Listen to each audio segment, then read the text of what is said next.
Hi, welcome back. This is Alex talking. My name is Alex, and I love going to the movies. And today, finally getting around to ranking the Mission Impossible franchise. I had a wonderful Memorial Day weekend. Had a friend in town who just left, so now I have time to do this. And that's pretty good because I've had some time to sit with the final reckoning and really see where it would fall in this ranking. Maybe I should have waited until tomorrow because I'm going to see the final reckoning again tonight, but I'll be okay. So let's get into it. There's 8 movies here, and this is not your typical ranking because I have to say, and I know this may sound like hyperbole given if you've watched my Final Destination ranking, because that's one of my 3 favorite horror franchises. So I'd be saying this a lot, but this is maybe my favorite movie franchise ever. Definitely top 3 movie series, right there with like Indiana Jones and Friday the 13th. Like those are my nothing in the world gets me more excited for a new movie. And I've rewatched all the Mission Impossible movies leading up to the Final Reckoning, just like I did for Dead Reckoning Part 1 and Fallout and Rogue Nation. So this is one of the very few franchises where I really do rewatch all of them before the movies come out. And that shows me and tells me how much I do really like it. And they only get better every time you watch them. So this is a tough ranking. That is all to say, these are all movies I like. Plain and simple. These are all movies I like, but one of them has to be last. So we'll start off at number 8, and that is Mission Impossible 3. MI3, which was shot here in Savannah, where I'm shooting this. It's personally my least favorite just because probably the director. No shade at J.J. Abrams, but these are movies where the director is allowed to show their craft. Like compared to other series or franchises where necessarily you're not knowing who's directing every Marvel movie. Even in one of my other like favorite action franchises like Fast and Furious, you can tell the ones that Justin Lin directed, but like also Furious 7 is great. I wouldn't necessarily go, that's a James Wan movie. Once you know it's a James Wan movie, it's like, that's why it's great. But, like, if you know what I'm saying, like, any of these movies, I know they're great, and it's because of the filmmaker's voice behind them. And J.J. Abrams is just probably my least favorite filmmaker who's ever gotten a craft at these movies. And that makes sense that this is my least favorite, because there's nothing inherently wrong with it, just it's the one that spends the most time in the IMF offices. That might be something that perturbs me, thinking about the stuff in this movie that just generally bores me and doesn't make it the most effective, free flowing action movie. You also have like the needle drop when he's running out of the IMF, which is a silly one, and Humpty Dumpty sat on the wall. There's just some weird stuff in this. But you do have PSH, Philip Seymour Hoffman, as the villain. Kerry Russell is in this. She has a crazy death, which is fun. Michelle Monaghan as Julia is fun, even if it's just throwing in a wife character. Maybe the best running in the franchise, right next to Ghost Protocol. Have to give it credit for that. Credit where credit's due. Yeah, the running's terrific in this one when he's running through those streets next to the water. Just the one that I end up putting on the least. But like I said, I just rewatched it because it was time for a new one to come out. And it was good. It was the best it's ever been for me. So they just get better. Coming in number 7 now, we have The New Dog on the block. And that makes me sad. But number 7 is Mission Impossible: The Final Reckoning. And honestly, I'm just glad that I don't have that much of an attachment to 3, so this doesn't have to be last. The first hour of this movie just does not work for me as a fan of these movies because it's just like very much so a recap for people who haven't seen them. It's working on other levels as well, but it also has a lot of like government agency stuff, and a lot of stuff that just ended up leaving me feel cold. There's like scenes with Hannah Waddingham and Nick Offerman that I just feel like weird stunt casting to get a successful, popular actor to be a part of this franchise, but not really have any meaningful depth to their character. And also, I don't feel like the attempts to give depth to Ethan as a character work because he's not like Dom Toretto. You don't see him out of work with these people, you know? He cares so much about his team. He doesn't want them to die. But at a certain point, we realize that's only because we've seen his team die in the first one, and because that's like a logical thing to not want to happen. But like, his character actually is not that strong in making you think, oh yeah, well, you know, because they hang out all the time. Like, you don't. That's like what Fast and Furious is.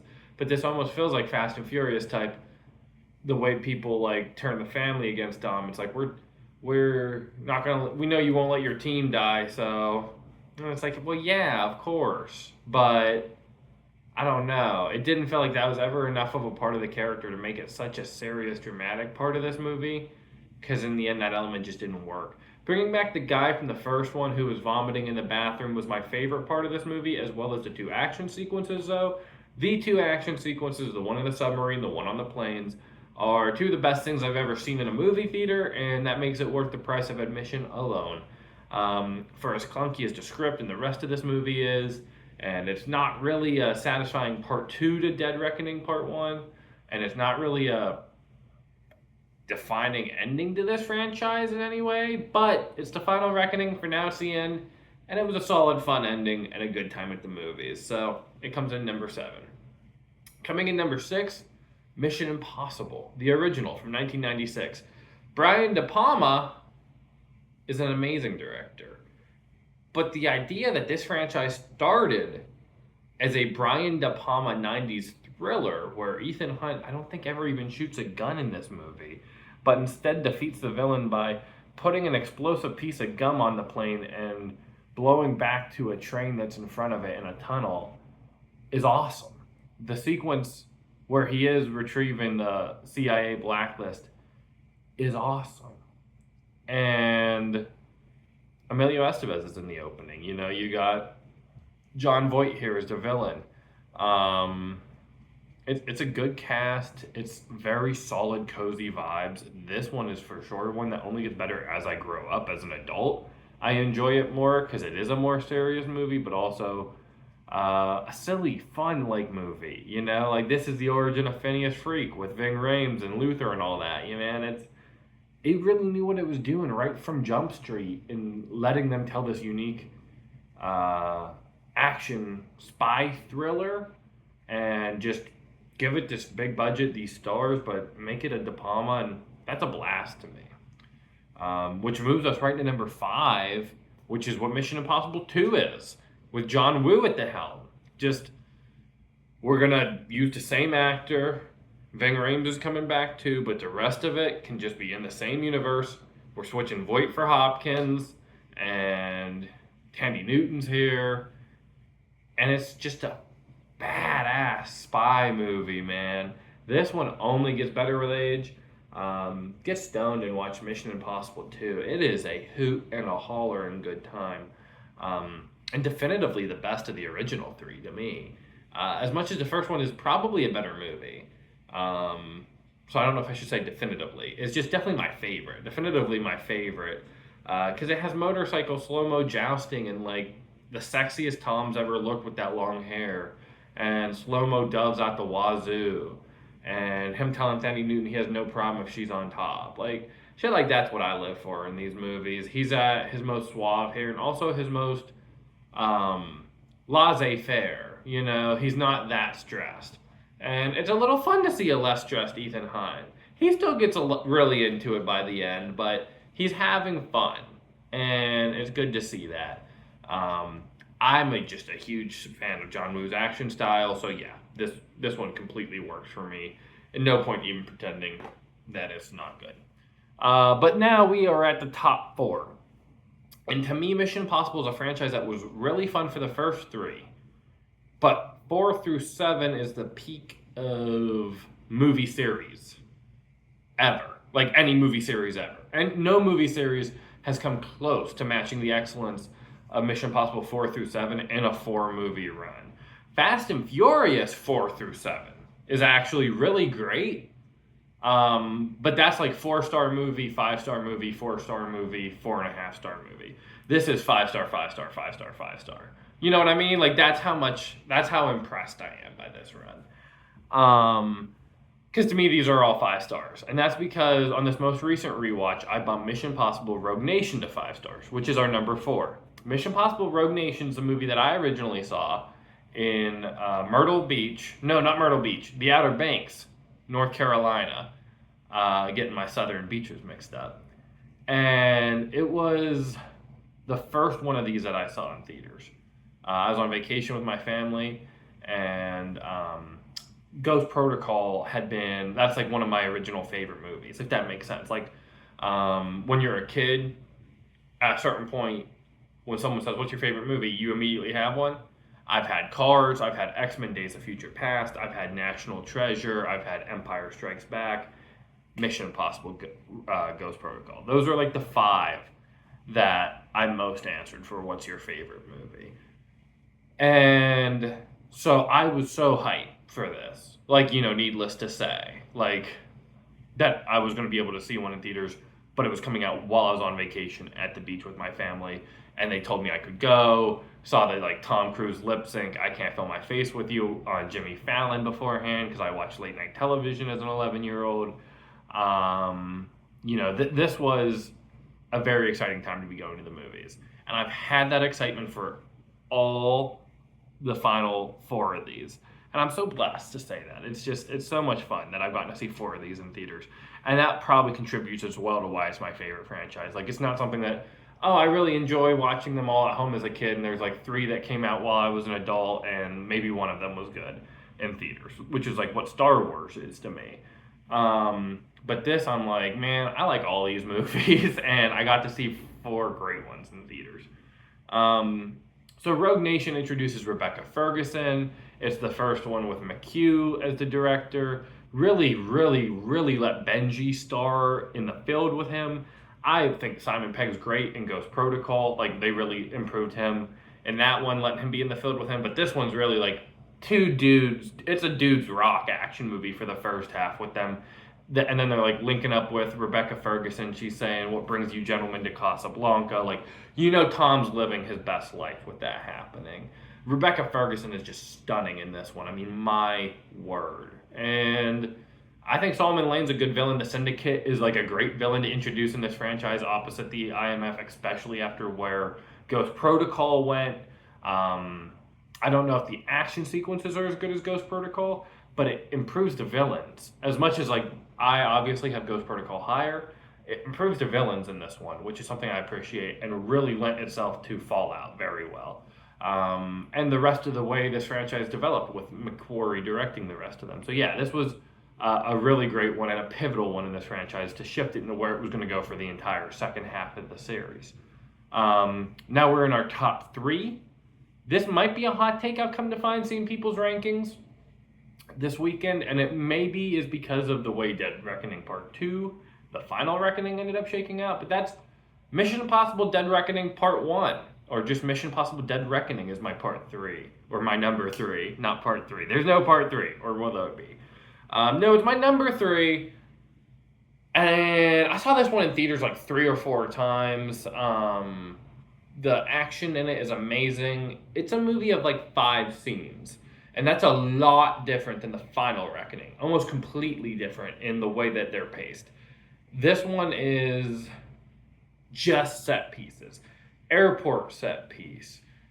Paris set piece. I think that was Paris. Like the one where they're getting Haley Atwell in the car and all that stuff with Paris chasing them. You have the Entity's party set piece where... unfortunately, Ilsa dies. You had the opening set piece with Ilsa in the offices. So those are 4 set pieces all the way into our final, like, hour-long set piece with the train. This is a movie of, like, 5 scenes. Notice that the next time you watch it. And for that, I think it's impeccably paced at 2 hours and 40 minutes. It's easy breezy. It flies by. The action's all phenomenal. Every sequence is exciting and fun. Not just, like, the middle one, and the last one, all of them. It's all fun. Even like, Benji working with the bomb at the beginning with Luther trying to keep it from Ethan. It all really works for me. Everything, like every aspect of the way this movie is paced and structured. And it even has a satisfying ending as a part one. So thankfully, it doesn't have that like Halloween Kills issue where because part two wasn't as good as I was hoping, it ruins part one a little bit. This doesn't have that. It's just as good as it always was. I don't really like Gabriel as a villain that much, which also hurt the Final Reckoning. I think that dude really obviously is overacting intentionally, but it doesn't work for me, especially in this franchise. And given that they want him to have such a complicated backstory with Ethan, it feels even weirder. He's just like nothing compared to even Solomon Lane, but especially like Philip Seymour Hoffman. So I don't know. That didn't work for me, but of course the entity is the real villain. And I think this is like one of the better depictions of artificial intelligence in movies as well, as the evil they are. And Tom had to defeat the entity. I love that. In the end of the day, Tom is the entity. Ethan Hunt is the entity.